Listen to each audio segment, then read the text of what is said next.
우리 다 같이 사도신경으로 신앙 고백하겠습니다.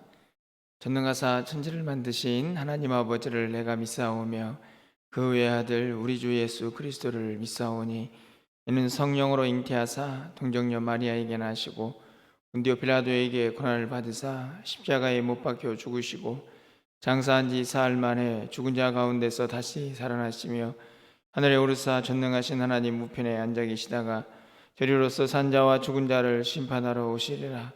성령을 믿사오며 거룩한 공예와 성도가 서로 교통하는 것과 죄를 사하여 주시는 것과 몸이 다시 사는 것과 영원히 사는 것을 믿사옵나이다. 아멘. 우리 찬송가 208장 찬양드리겠습니다. 208장입니다.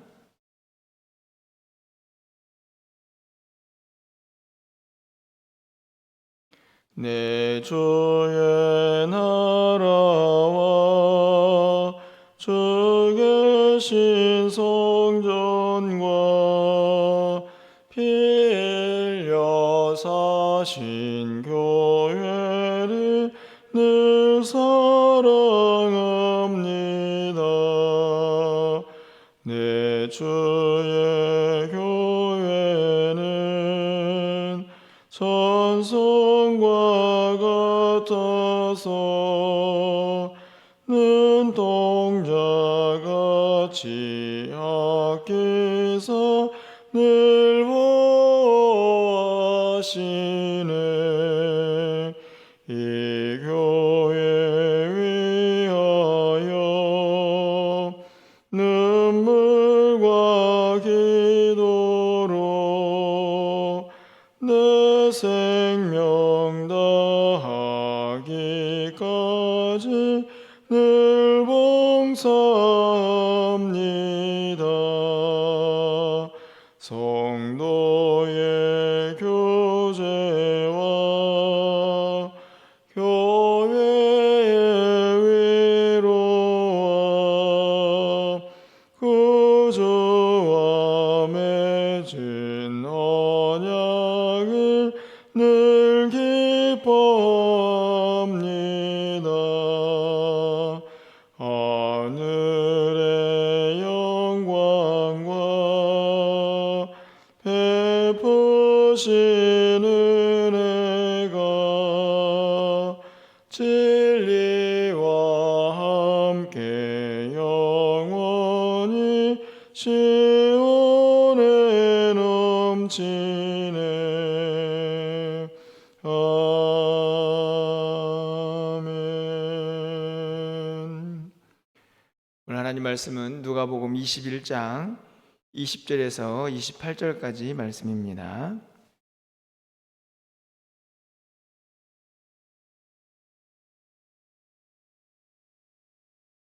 누가복음 21장 20절에서 28절까지 말씀 제가 읽어드리겠습니다. 너희가 예루살렘이 군대들에게 에워싸이는 것을 보거든 그 멸망이 가까운 줄 알라. 그때 유대에 있는 자들은 산으로 도망갈 것이며 성내에 있는 자들은 나갈 것이며 촌에 있는 자들은 그리로 들어가지 말지어다. 이날들은 기록된 모든 것을 이루는 징벌의 날이니라. 그날에는 아이벤 자들과 젖먹이는 자들에게 화가 있으리니 이는 땅에 큰 환난과 이 백성에게 진노가 있겠음이로다. 그들이 칼날에 죽임을 당하며 모든 이방에 사로잡혀 가겠고 예루살렘은 이방인의 때가 차기까지 이방인들에게 밟히리라. 1월 성신에는 징조가 있겠고 땅에서는 민족들이 바다와 파도의 성난 소리를 인하여 혼란 중에 곤고하리라. 사람들이 세상에 임할 일을 생각하고 무서워함으로 기절하리니 이는 하늘의 권능들이 흔들리겠음이라. 그때 사람들이 인자가 구름을 타고 능력과 큰 영광으로 오는 것을 보리라. 이런 일이 되기를 시작하거든 일어나 머리를 들라 너희 속량이 가까웠느니라 하시더라. 아멘. 누가복음 21장에 있는 말씀을 가지고 예수님의 가르침을 통해서 마지막 때의 모습을 살펴보고 있습니다. 오늘은 1차적으로 예루살렘 성의 멸망에 대한 예수님의 말씀을 담고 있는데요.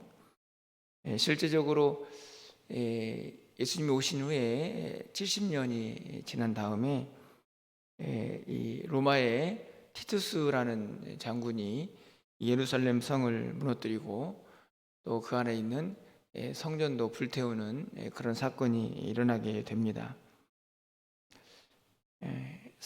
예루살렘 성에 대한 멸망의 예언이기도 하지만 그 예루살렘 성 안에는 성전이 함께 하고 있죠.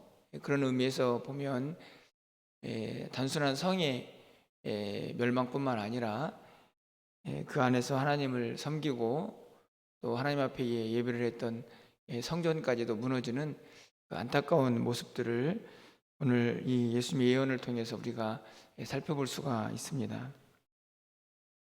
오늘 본문에 보면 그 안타까운 현장들을 또 앞으로 일어날 일들을 우리가 쉽게 살펴볼 수가 있는데요. 21절에 있는 말씀을 좀 가서 보시면 그때 유대에 있는 자들은 산으로 도망갈 것이며 성내에 있는 자들은 나갈 것이며 촌에 있는 자들은 그리로 들어가지 말지어다.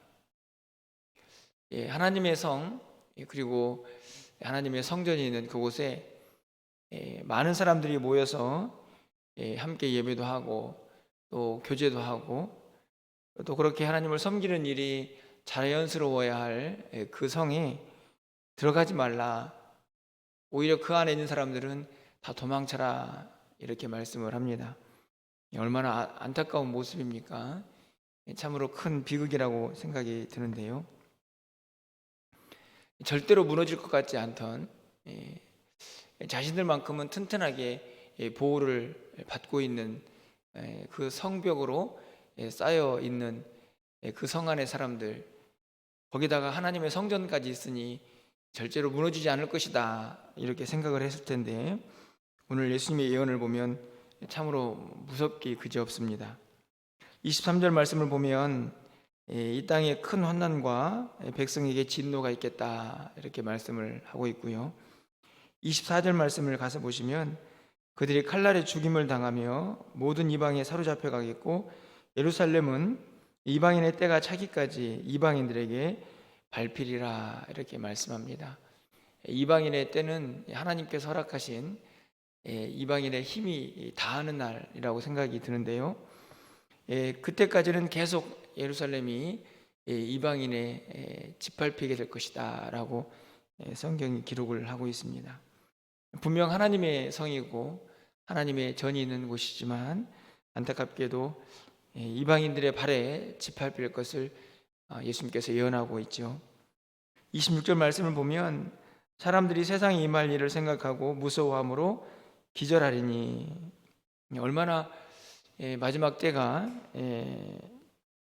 무서울 것인가를 잘 기록을 하고 있습니다.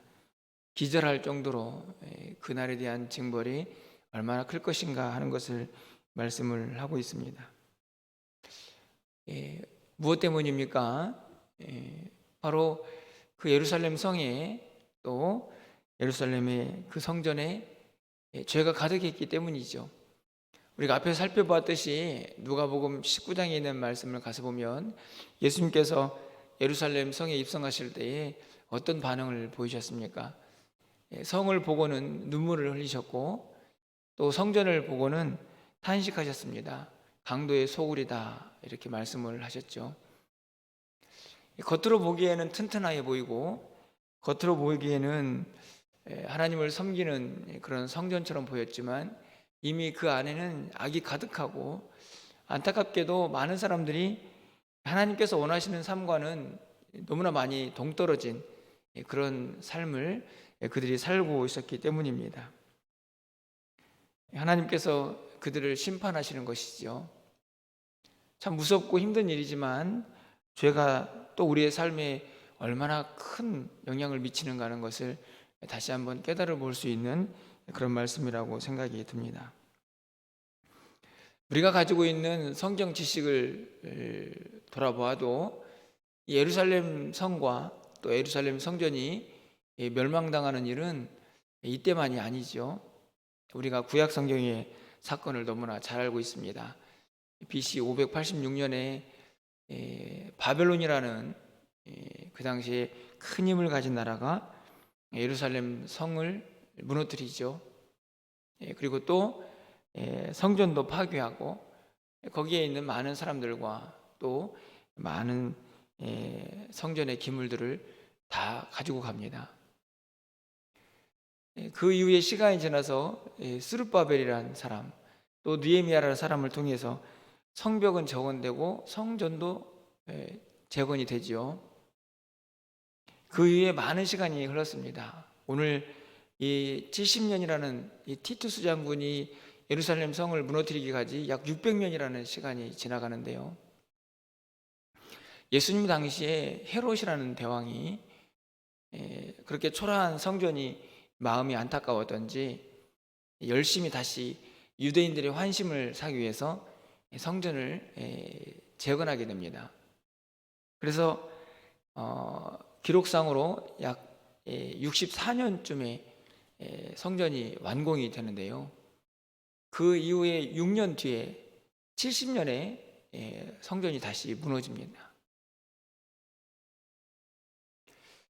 안타깝죠. 이미 한번 솔로몬의 아름다운 성전을 경험했던 이스라엘 백성들, 하지만 또 바벨론에 의해서 성벽과 성전이 다 무너집니다. 그리고 또 누군가에 의해서 또 성전이 재건이 되지만 다시 또 무너지죠. 예루살렘 성, 또 그 안에 있는 성전 자체의 역사가 아픔입니다. 이유는 다 죄 때문이죠. 절대로 무너질 것 같지 않았던 그 성과 그 성전도 죄가 가득할 때에 하나님께서는 그것을 그대로 두고 보지 않으셨다는 것을 성경의 가르침을 통해서 우리는 분명하게 깨달을 수가 있습니다. 결국 오늘 이 말씀이 우리에게 주는 교훈은 무엇입니까? 우리도 거룩해야 한다는 것을 분명하게 가르쳐주고 있습니다. 교회가 교회다워야 하고 또 그 안에 있는 성도들은 성도의 본분을 다해야 한다는 말씀이죠. 눈에 보이는 건물들은요, 우리가 역사를 통해서 알 수 있듯이 다시 힘을 모아서 건축을 하면 됩니다. 무너진 성전, 무너진 성벽을 그렇게 다시 쌓지 않았습니까? 하지만 건물은 그렇게 쌓으면 되는데요. 그 안에 있는 성도들, 또 그 안에 있는 하나님을 믿는 사람들, 건물보다도 사실 그 안에 있는 사람들이 어떤 믿음을 갖고 있느냐가 그 성전의, 그 성의 존폐를 좌우합니다. 거룩해야죠. 교회도 거룩해야 하고 하나님의 백성들도 하나님 백성답게 거룩한 모습을 간직해야 하는 것입니다. 저는 오늘 이 말씀을 보면서 오늘 이 아침에 우리가 기도할 때는요, 우리 좀 교회를 위해서 또 각자 우리의 믿음 생활을 위해서 좀 하나님 앞에 기도했으면 좋겠다 하는 생각을 갖습니다. 하나님께서 원하시는 아름다운 교회의 모습, 또 아름다운 성도의 모습으로 거룩하게 믿음을 지키고 본분을 다하는 그런 교회로, 그런 성도들로 우리 모두가 살아갈 수 있도록 우리를 지켜달라고 우리가 기도하면서 하나님의 도우심을 구하는 그런 이 아침이 되었으면 좋겠다 생각이 듭니다. 그런데요, 이런 심판의 무서운 예언 가운데에도 한 줄기 빛이 비추고 있는 것을 볼 수 있습니다. 27절과 28절 말씀인데요, 우리 27절, 28절은 함께 좀 읽어보도록 하겠습니다. 읽겠습니다. 그때 사람들이 인자가 구름을 타고 능력과 큰 영광으로 오는 것을 보리라. 이런 일이 되기를 시작하거든 일어나 머리를 들라 너희 속량이 가까웠느니라 하시더라. 어떤 학자들은 27절에 있는 말씀, 인자가 구름 타고 오시는 그 모습을 이 예루살렘을 멸망시키러 오시는 모습이다라고 해석을 하기도 하지만 21장 전체를 보면 궁극적으로는 예수님께서 마지막 때에 다시 오시는 모습이다라고 우리가 이해할 수가 있습니다. 결국에 마지막 심판의 때가 임하기도 하겠지만 궁극적으로 하나님을 믿는 백성들, 그들은 그 고난 가운데에서 두렵고 떨림으로 그렇게 서 있는 것이 아니고 궁극적으로는 머리를 들고 오실 예수님을 맞이할 준비를 하라는 말씀을 분명하게 가르쳐주고 있죠. 일어나 머리를 들라, 너희의 속량이 가까웠다. 다시 말하면 우리의 구원의 날이 가까웠다 하는 말씀을 기록하고 있습니다. 마지막 때가 되면 모든 것이 우리에게 두려움과 고난의 모습으로 다가오겠지만, 그럼에도 불구하고 또 우리가 소망을 붙잡을 수 있는 것은 우리를 변함없이 사랑하시는 하나님의 구원의 역사가 완성되는 단계라는 것을 우리 모두에게 분명하게 가르쳐주고 있는 것이죠. 그런 의미에서 고통과 어려움이 가득한 세상이지만 또 우리가 일어나 머리를 들게 된다 하는 것을 다시 한번 깨달을 수가 있습니다. 은혜지요. 세상이 무섭게 변하고 있지만 결국 그 마지막 때가 될 때에 구원받은 백성들은 다시 하나님의 은혜 가운데에서, 그분의 사랑 가운데에서 하나님의 나라에 임하게 될 것을 분명하게 말씀을 합니다. 요한계시록 21장 2절 말씀이죠. 또 내가 보매 거룩한 성 새 예루살렘이 하나님께로부터 하늘에서 내려오니 그 준비한 것이 신부가 남편을 위하여 단장한 것 같더라. 거룩한 성 새 예루살렘 성이 우리를 위하여 준비되어 있다 하는 것을 분명히 말씀을 하고 있습니다. 이 땅에 있는 교회는 역시 불완전하죠. 우리가 역시 불완전하고 우리 안에는 여전히 죄가 가득하기 때문입니다. 하지만 예수님께서 또 우리 하나님께서 우리를 위하여 준비하신 그 새 예루살렘 성은 거룩하고 또 흠이 없고 우리를 위하여 마치 신부처럼 단장한 것이다 라고 그렇게 기록을 하고 있습니다. 여러분, 우리가 마지막 때를 살아가면서 때로는 고통과 아픔이 우리 삶 가운데 늘 함께 할 수도 있겠지만 오늘 28절 말씀을 좀 다시 기억했으면 좋겠습니다. 교회가 교회다워지고 또 하나님께서 우리를 통하여 원하시는 그 거룩함과 또 본래의 사명들을 잘 감당해 가면서 움츠려 있고 또 고개 숙이고 있는 연약한 모습이 아니라 일어나 머리를 들고 주께서 우리를 속량하실 그 구원의 때를 기다리면서 하나님 앞에 그 설날을 우리가 소망하며 또 그 새 예루살렘 성을 기대하고 그렇게 바라보면서 살아가는 우리의 삶이 되어야 하지 않을까, 또 말씀을 통하여 다시 한번 다짐해 보게 됩니다. 데살로니가전서 5장 23절에 이렇게 말씀이 기록되어 있습니다.